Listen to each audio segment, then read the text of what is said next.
Graça e paz, meus irmãos queridos do Senhor. São muitas pessoas aqui nessa noite especiais. Faremos referência logo mais à bênção apostólica. Teremos a honra de citá-lo, o nome de cada um de vocês e a alegria que temos de tê-los aqui. A palavra do Senhor nessa noite está nos Atos dos Apóstolos, no capítulo de número 27, os versículos que vão do 22 até o 29. Livro dos Atos dos Apóstolos, no capítulo de número 27, do 22 até o 29. Eu vou fazer essa leitura e os irmãos acompanham com um olhar sobre o texto. Mas já agora vos aconselho bom ânimo, porque nenhuma vida se perderá de entre vós, mas somente o navio. Porque esta mesma noite, um anjo de Deus, de quem eu sou e a quem sirvo, esteve comigo, dizendo: Paulo, não temas, é preciso que compareças perante César, e eis que Deus, por sua graça, te deu todos quantos navegam contigo. Portanto, senhores, tende bom ânimo, pois eu confio em Deus que sucederá do modo que me foi dito. Porém, é necessário que vamos dar a uma ilha. Quando chegou a 14ª noite, sendo nós batidos de um lado para outro no mar Adriático, por volta da meia-noite, pressentiram os marinheiros que se aproximavam de alguma terra. E lançando o prumo, acharam 20 braças. Passando um pouco mais adiante, tornando a lançar o prumo, acharam 15 braças. E receosos de que fôssemos atirados contra lugares rochosos, lançaram na popa 4 âncoras e oraram para que se rompessem o dia. Meus queridos irmãos, nessa noite eu quero falar sobre as tempestades da vida, destacando as 4 âncoras que nos sustentam quando as coisas não estão indo bem. Não importa a sua devoção, não importa a sua busca por Deus, um dia seremos afetados pelas grandes tormentas da vida. As tempestades chegarão em nossas vidas, e disse Jesus que vem de cima, vem de lado e também vem de baixo. As chuvas que caem, a inundação que sobe e os ventos que batem querendo nos derrubar. A única coisa que nos manterá firmes é estar firmado em alguém que é identificado como a própria rocha. O texto diz que eles lançaram 4 âncoras de ferro, mas essas âncoras não poderiam segurar este barco. E nós sabemos a história que o barco despedaçou-se, mas as pessoas foram poupadas em suas vidas. Os marinheiros fizeram todos os esforços que podiam para manter aquele barco firme sobre as águas. Cingiram, passaram a corda para reforçar o casco daquele navio, mas nada importou, o barco se despedaçou. A única coisa que pôde mantê-los vivos foi as 4 âncoras fortes que nos mantêm firmes nas grandes tempestades da vida.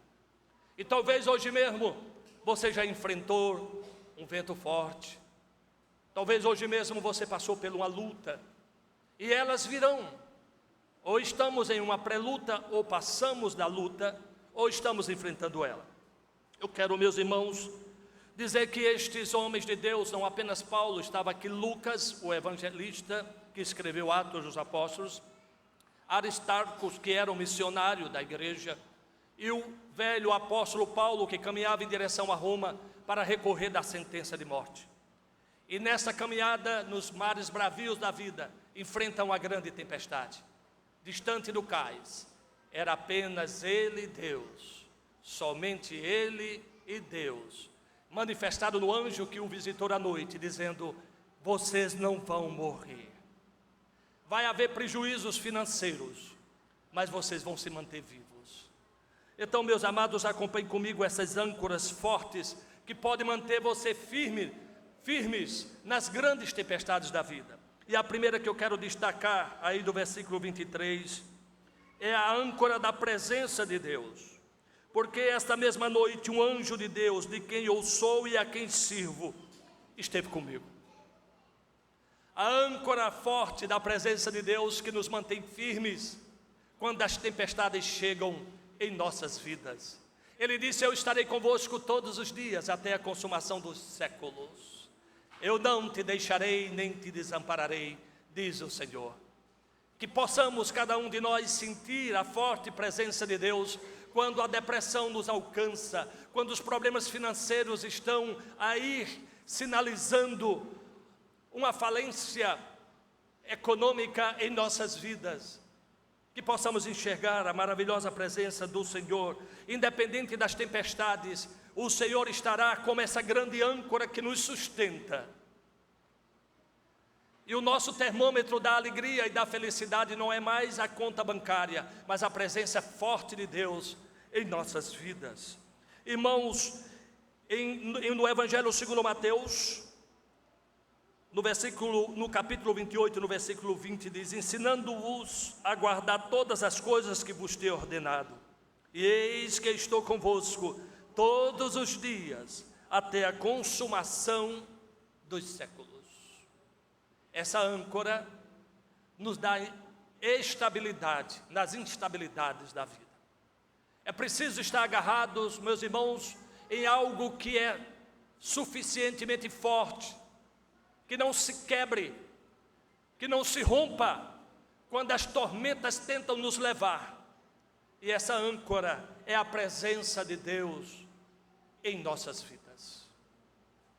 Enquanto tivermos essa confiança em Deus, jamais seremos abalados, seremos afligidos, mas não desesperados. Mesmo que as coisas não estejam bem, o Senhor nos sustentará na sua poderosa mão. Não é eu segurando na mão de Deus e indo, é Deus segurando nas minhas mãos e dizendo: não temas, eu sou contigo. Louvado seja o nome do Senhor. Firmes nesta poderosa mão, que não largará a nossa e nos manterá firmes até o fim. Este é um alento em saber que nunca enfrentaremos um instante de tempestade sem a presença poderosa do Senhor. Paulo poderia estar enfrentando aquela tempestade, Aristarco poderia estar enfrentando aquela tempestade, o evangelista Lucas poderia estar enfrentando aquela tempestade, mas Deus estava naquele barco também. Você pode estar enfrentando uma luta na sua casa, mas Deus estará lá também. Você pode estar enfrentando uma luta no seu trabalho, mas Deus estará lá também. Vocês podem estar enfrentando uma crise espiritual, mas Deus estará lá também. Uma crise emocional, mas Deus estará lá também. Bendito seja o nome do Senhor, porque a bondade e a misericórdia certamente me seguirão todos os dias da minha vida, e habitarei na casa do Senhor para todos sempre. A bondade de Deus que nos cerca, a presença de Deus é o Coro Dei. O Coro Dei é a presença de Deus, essa presença forte de Deus que não nos deixa desanimar. Ele diz: tende bom ânimo, eu venci o mundo. No mundo tereis aflição, mas tende bom ânimo. Segura, sustente, porque eu venci, e vocês são mais do que vencedores em Cristo Jesus. Nós não somos apenas vencedores, nós somos mais do que vencedores. O Senhor nos garante esta vitória. Em lutas, em mares bravios, o Senhor sempre estará conosco. No versículo 24 ao 25, nós temos mais uma âncora forte. É a âncora da promessa de Deus. No versículo 24 e 25, o apóstolo Paulo diz: dizendo Paulo: não temas, é preciso que compareças perante César, e eis que Deus, por sua graça, te deu todos quantos navegam contigo. Portanto, senhores, tende bom ânimo, pois eu confio em Deus, que sucederá do modo porque me foi dito. A âncora das promessas de Deus. Se Deus prometeu, está assinado no cartório do céu, e não tem quem revogue as suas promessas. Se você tem promessa de Deus na sua vida, você nunca vai desanimar quando as coisas estiverem ruins. Você vai dizer assim: eu sei que eu estou passando o problema, mas há uma promessa de Deus na minha vida, que desfrutarei coisas que eu nem posso contar. E você aguardando essas promessas do que Paulo disse, eu confio que vai ser assim. Isso vai mudar o seu estado emocional na tormenta da vida. O mar estava ainda batendo nas ondas, mas Paulo disse: olha, eu confio que tenho que chegar a Roma. É a promessa de Deus, e se eu tenho que chegar a Roma, eu tenho que chegar lá. Não posso ficar pelo caminho. E se você tem promessa de Deus, os temores vão sumindo. Você não vai morrer agora, porque há uma promessa de Deus que você precisa realizar algo lá na frente. Então, quando vir a doença, você não teme a doença. E você diz: eu não temerei mal algum, porque tu estás comigo. A tua vara e o teu cajado me consolam. Prepara-me uma mesa na presença dos meus inimigos. Unge-me a cabeça com óleo e o meu cálice transborda. Unja a mim, Senhor. Eu quero celebrar a vitória. Eu quero que meus inimigos vejam a minha vitória. Essa é a confiança nas promessas de Deus. Lembram-me ainda, eu já contei isso, quando eu tive que fazer seminário em Brasília, minha mãe morria de medo de eu morrer de uma queda de avião. Eu disse: mamãe, não se preocupe. Aonde eu estiver no avião, todos estão seguros comigo. A promessa de Deus na minha vida, o avião não vai cair. Veja que por haver promessa de Deus na vida de Paulo, ele disse: todos os outros que estiverem comigo irão ser poupados da morte. A promessa, quando chega na minha vida, ela alcança todos aqueles que estiverem na minha história. Aqueles que estiverem envolvidos na sua história serão todos beneficiados por essa promessa de Deus. Em vez de ver o Salmo 23 invertido, eu temerei todo o mal porque não estás comigo, o salmista diz: eu não temerei mal algum. O diabo fará de tudo para que você tema todas as coisas. Você está com a dor, o diabo vai dizer que é um câncer. O diabo vai dizer que você não tem jeito. E aquela dor vai persistir, o diabo vai falar nos seus ouvidos. Mas quando você está firmado na âncora das promessas de Deus, você diz: não temerei mal algum. É nisso que nos amparamos, meus irmãos, seguramos essas promessas. Se Deus tem uma promessa que você vai casar e não casou, não vai morrer agora, né, meus irmãos? Se Deus prometeu que você vai casar, por que é que você vai morrer antes de casar? É só esperar. Tem uns irmãos aqui que esperaram e eu vi os milagres, né, Mara? Eu vi milagres tremendos. Louvado seja o nome do Senhor Jesus, meus irmãos. Em Romanos 3,4 diz: de maneira nenhuma seja Deus verdadeiro e mentiroso todo homem, segundo está escrito, para seres justificados nas tuas palavras e venha vencer quando fores julgado. O homem é que mente, Deus sempre é verdadeiro. Eu falo para as meninas: não se desesperem, aguardem no Senhor. E se você tem essa esperança, segure-se nessa promessa e você verá dias brilhantes na sua vida. E espere confiante, sem desanimar como Josué. Já depois de 80 anos, ele disse: me dá um monte que eu quero conquistar. Firme na promessa da terra que o Senhor prometeu. Nem envelhecer cansado aconteceu com ele. Louvado seja o nome do Senhor. Meus irmãos, eu quero ir para a terceira âncora. No versículo 24, é a âncora da providência de Deus. Paulo diz: não temas, é preciso que compareças perante César. E eis que Deus, por sua graça, te deu todos quanto navegam comigo. Há uma providência de Deus. E Deus governa todas as coisas pela sua divina providência. E quando Ele decreta que algo vai acontecer, meus irmãos, eu devo confiar. A soberania de Deus alcança todas as pessoas, e todos os cantos, e em todas as áreas da nossa vida. Essa providência, meus irmãos, é algo maravilhoso. Quando nós entendemos os decretos de Deus e as suas providências, nós começamos a descansar.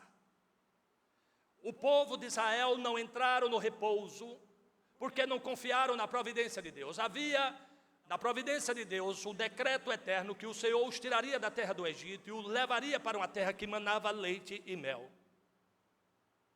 E Deus providenciou todas as coisas para que isso se tornasse realidade na vida deles. Os meios e os fins.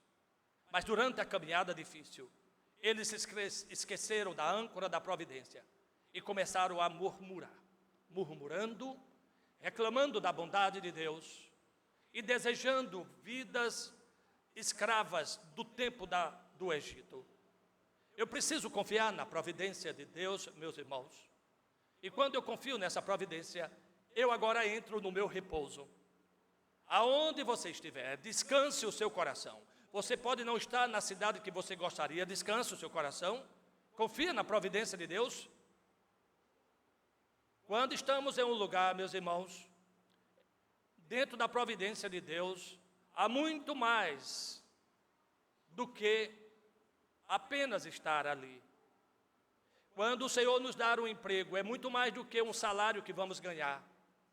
Haverá amigos aos nossos lados, haverá pessoas que o Senhor colocará.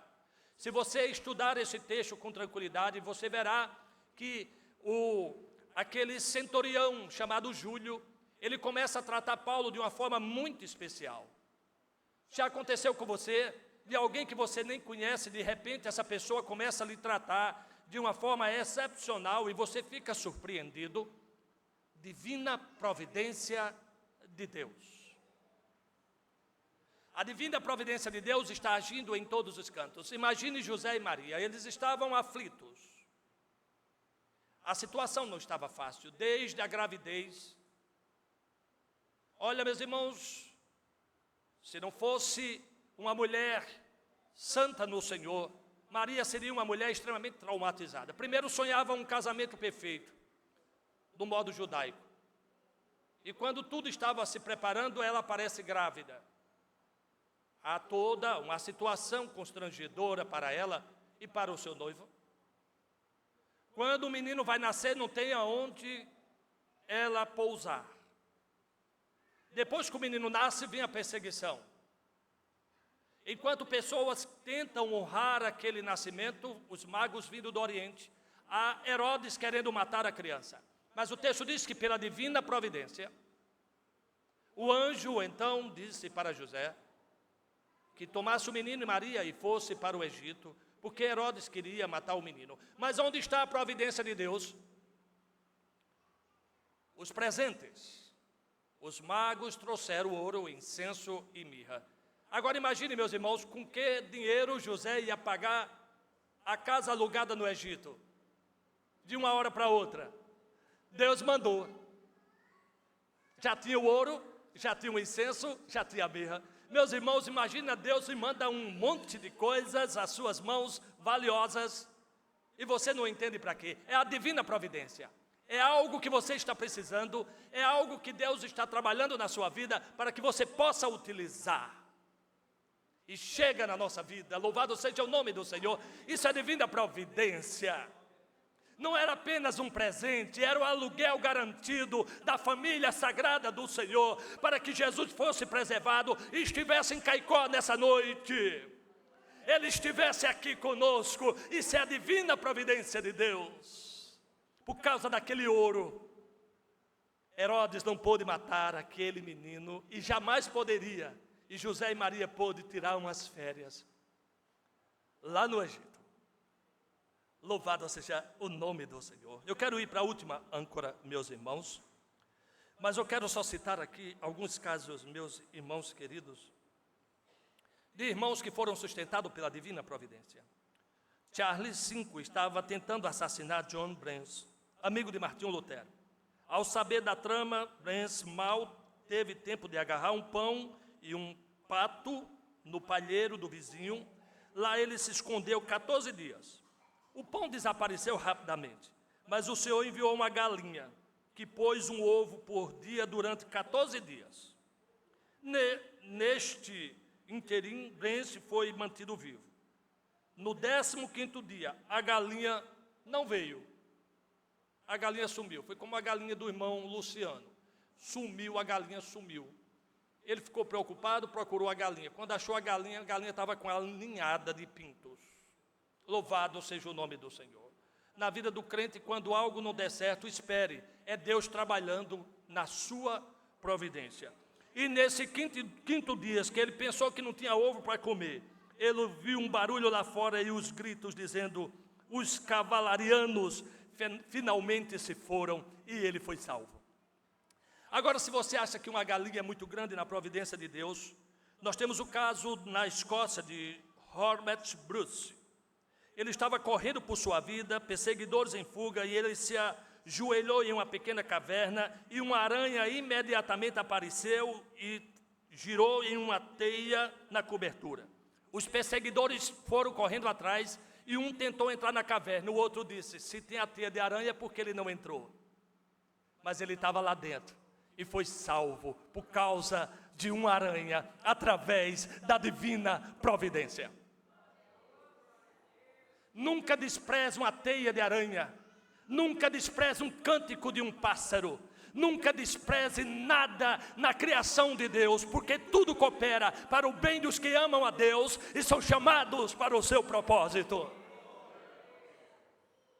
Uma teia de aranha também faz parte da providência de Deus.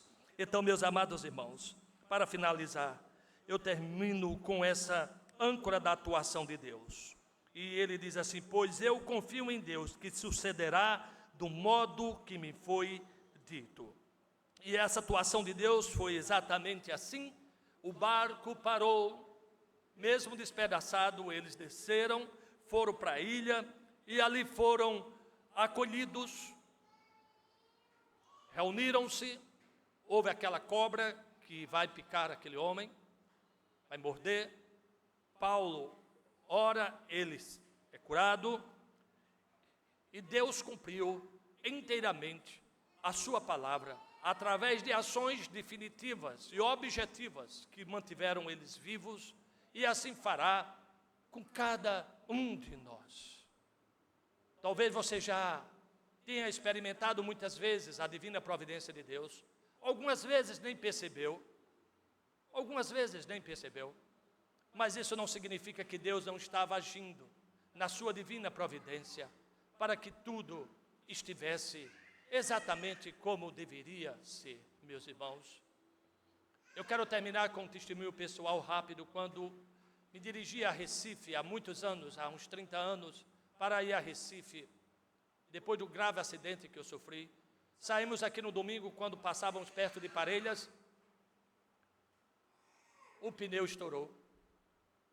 E nós não queríamos ir sem o estepe, paramos, não tinha loja, e paramos numa casa e perguntamos a um senhor se havia a possibilidade de alguém abrir a loja para comprarmos um pneu. Ele disse: entra aqui, mandou a esposa fazer o suco, e ele disse: espera aí que eu vou ali.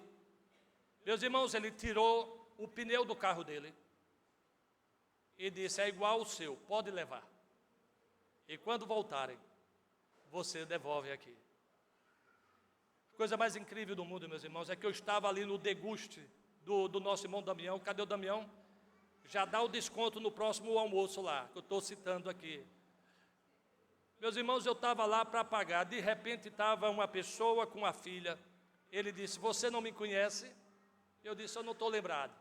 Eu sou aquele homem que tirei o pneu do meu carro e dei para vocês irem para Recife. E hoje eu entreguei minha vida a Jesus. Hoje eu entreguei a minha vida a Jesus.